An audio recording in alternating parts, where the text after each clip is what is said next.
एक दूर दराज जादुई बादशाही में एक खूबसूरत शहजादी जीना रहती थी।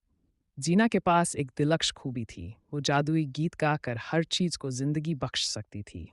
एक दिन एक तारीख जादूगर ने बादशाही पर हमला कर दिया और तमाम खुशियां चुरा लीं। बादशाही तारीख और वीरान हो गई और जीना का जादू भी कमजोर पड़ गया।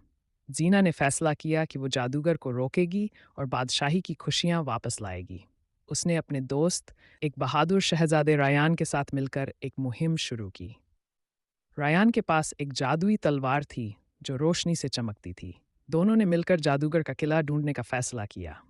रास्ते में उन्हें एक पुरासरार जंगल मिला जहां दरख्त बोलते थे और पत्थर चलते थे।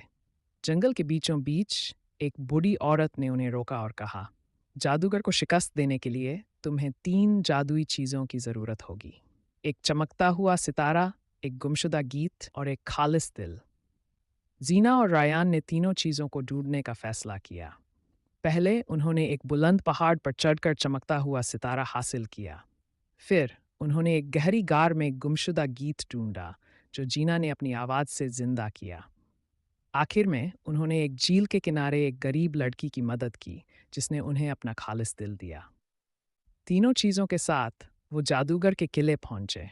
जादूगर ने उन्हें रोकने की कोशिश की, मगर जीना ने अपना गीत गाया, रायान ने अपनी तलवार से रोशनी फैलाई और तीनों जादुई चीज़ों ने मिलकर जादूगर के मनफी जादू को ख़त्म कर दिया।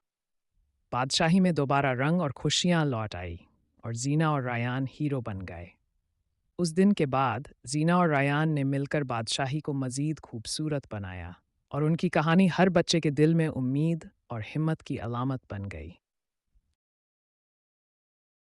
Hey friends, don't forget to like, subscribe, and press the bell icon so you never miss a fun story.